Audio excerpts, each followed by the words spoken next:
You know, the earlier you know it's just not going to work, the more you can bail out quickly and have a plan B. You'd hope that team that was barging there could see the writing was on the wall, spin around, do a 360 with 40 seconds to go. Let's see if there was a moment in time where maybe they could have done that. Like now, spin around, stop, let the other boat go, get a second row start and attack immediately. Anything is really preferable from that, isn't it?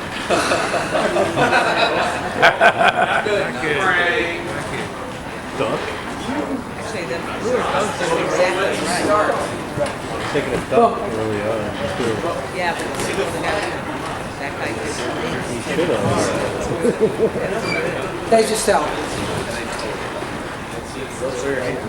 So a couple of key elements for the Genoa trimmer here. I thought I'd just pick out one or two through, talk about some key elements to talk about, you know, and start working on. Up on the Genoa trimmer. Now, I say I was out on Lake Washington this last Tuesday. We had 0 to 5 knots with the wind shifting, I would say about 50 degrees each way. It was bouncing off I-90 and back and forth and back and forth, and so the telltales on the head sail were like down, straight up, straight back, and everything in the middle. And what it just reiterated to me from a coach's perspective is just the importance of being proactive as a head sail trimmer, and particularly trimming to the angle when it's shifty and difficult. It's never shifty and difficult out there, is it? It's always usually standard sailing. You just mail it in. It's 8 to 10 knots, rock steady, flat water. Let's go out, right? Let's try, should we say 5 to 15 with 20-degree shifts up and down, with big light spots followed by zing puffs, lifts and headers and everything in between. You do not agree? Oh yeah. So that's the challenge. So Genoa trimmers here, the thought here is easing the lifts to help speed build. I mean, again, you watch a team on the water, you see them get lifted, you see the outside telltales go straight down, and what do you notice? So I have a boat-specific question. Yes. On a T10 or a small boat, you'll cross sheet. Right. It's easy to do that. On a 36.7, everybody's sitting on the rail. Yep. At what point do you say, get off the rail and go ease the sheet? Very good. So boat-specific question here, you know, is pertaining, obviously a lot of boats do cross-sheeting, T10s, J105s and the like. We don't, you know, we go off the leeward sheet there. At what point is it worth sending somebody off the rail to, yes? Whenever it's really shifty, I send the guy down until I rail stop. So whenever so testimony here is whenever it's very shifty, you have one person on the rail there on the leeward side making adjustments. You feel it's fast? Yeah? When your trimmer weighs 80 pounds. That's why we have Susan Fox. John Baxter, can we pick on you?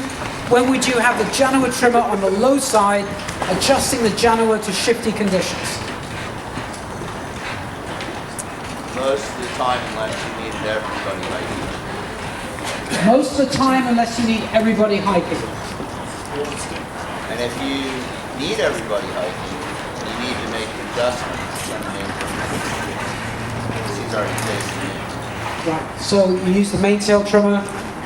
So mainsail trimmer is a good person to go down there, ease the Genoa out, or ease it in the lull, keep everybody else hiked. Good advice. You know, what you'll find is that the magnitude of the shift will really dictate, and the frequency of the shift will dictate how proactive you are. You know, if it's just full hike and, you know, and you feel like it's, when you get these lifts, it's send your main trimmer down, ease the jib out, go bow up, squeeze the jib in. If it's, you know, Genoa trimmer can be off the rail on the low side, then having them ease in the lifts is critical. You know, how many teams do you watch and they get lifted, wind shifts aft, and the skipper has to head up to take the angle, but the Genoa stays in. And what's the problem with that? What's the problem with the Genoa staying in the lift? You don't accelerate, do you? You don't get going. With the Genoa in, it's stalled and pulling the bow down, and you want the bow to go up and to accelerate. So that's where your trimmer can really pay a huge dividend, is easing the sail to the lift there. To be honest with you also, if it's light and difficult, just then having this idea of easing is good, because very often the Genoa trimmer is a Windex. They can actually determine wind direction for you. The more you ease, hey, we're getting a huge lift here. Let's be open-minded. We're getting lifted. We can pick up on shifts that we might not otherwise get, for instance. So that's the idea there, is just easing the lifts to help speed build. And then squeezing back in, and then communicating with your max trim. Communication being the critical element. Communicate speed, target speeds, and speed build out of tacks. Very good. Good dialogue. Could be your main trimmer, could be a Genoa trimmer. You designate. Each team is different. But just this notion of, look, when we come out of tacks here, let's verbalize the speed build. 6-1, 6-2, 6-3, 6-4. So the driver has an idea of how long we keep the bow down to get speed up before we start to point. That can be very helpful. If we're thinking of taking a clearing tack, for instance, coming around the leeward mark, verbalizing the speed build until we get up to the optimal number, and then rolling into the tack. Again, the amount of video I could show you of boats downspeed tacking around leeward marks is quite a lot. And that they weren't cognizant of when they were completely up to speed before they took their clearing tack. Or if you get tacked on, for instance, boats downspeed tacking to clear their wind. And if they waited just a little bit longer till they were at max speed there by verbalizing it and then tacked, it would have reduced the loss. So, anyway, Genoa trimmers there, just something to think about from a communication perspective. Andrew, is that similar to the Wally? Similar to Wally, the Wally program. It's similar to Wally, but it's really just being cognizant of target boat speeds, when we're going fast and when we're going slow, and verbalizing as much as possible. And that person can be a tremendous asset on board if they keep that dialogue going. I don't know about you, but I've never had to duck anybody in a race. Anybody here? No? So should we skip this video? Yep. Okay. But obviously ducking is an important element of the game, isn't it? And I've got a couple of ideas for you. You critique this one. Except for, okay, here we go. Let's get to it. Yeah, let's keep those sails trimmed in there.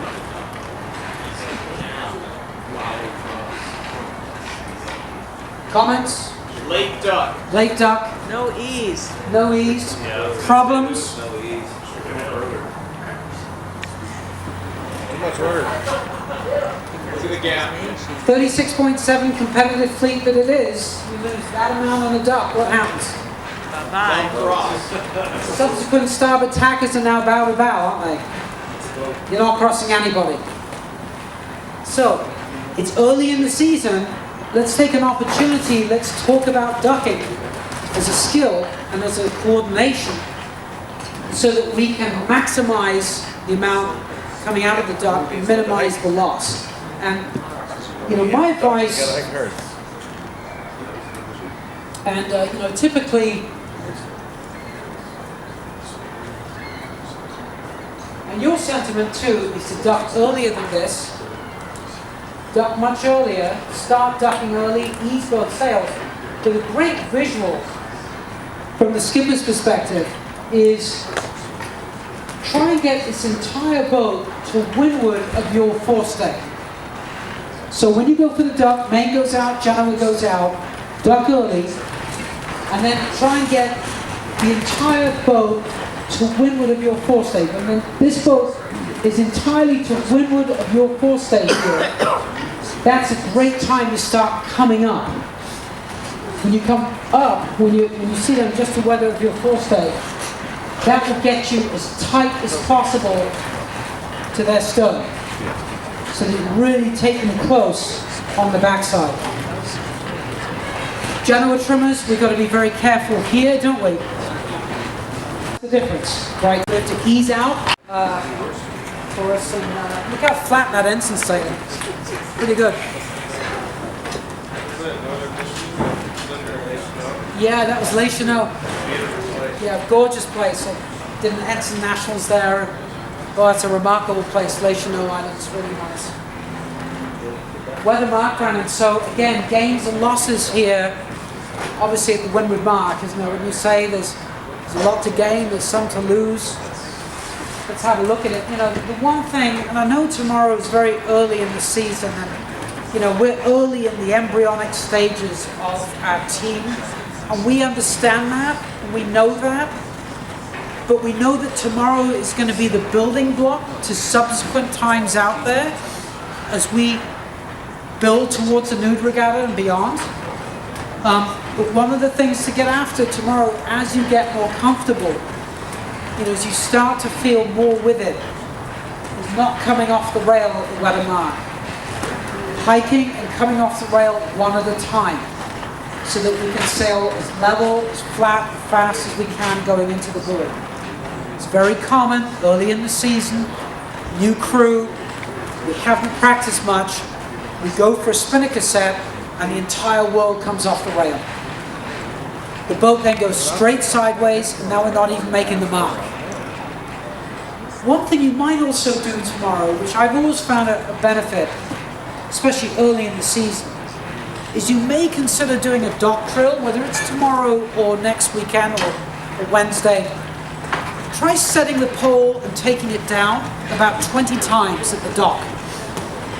Just to start to get a rhythm for how quick can we set the pole, take it down and store it. So you can start to get that build between the pit person, the mast person and the bow person. It's a really good dock drill. I did that at the J24 Worlds once in Japan. I was setting the pole and taking it down in the morning. Before I knew it, I had a crowd around me. And the next day, there must have been about 25 boats all setting the pole and taking it down. The Japanese are great at copying stuff. They're the masters. And so something to think about there, because if you've ever been frustrated with a pole set, the pole goes up, the forward part of it gets jammed in the headstay. Are you with me? The back of the boat doesn't notice it, so we still keep pulling on topping lifts and guys, and getting increasingly frustrated with the mast and the bow. And then we turn around the mark and we don't have a spinnaker up, do we? So the value in just the pole set, pole down, pole set, try it. Honestly, it's worth its weight in gold. So we just develop a rhythm, and we start to get a sense for the fast topping lift settings. So we go right to that number, bam, pole up, down, and store. You know, if you've ever got time after work and you're working on the boat, set the pole a few times with your crew, or before the start of a Wednesday night race. Just make it a routine. You start to develop muscle memory, and you start to move, and things become smoother. Weather mark rounding. So being smooth around the weather mark, and we'll try and set an offset mark for you tomorrow, so that you can sail to an offset, simulating the nude regatta. Just obviously getting that spinnaker up quickly and then assuming the correct angle tomorrow is going to be one of the challenges. Initially, it's just going to be getting the set up and getting people sorted out. As I say, we'll probably do a number of races without spinnakers, just so we can get oriented and get the feel for things, and then we'll throw in setting the chutes. I think that's a theme in the early part of the season. I picked this picture, which is to get weight out of the cockpit. Particularly, I didn't mean to pick on anybody, I just happened to pick on and they could be doing something else. But They're very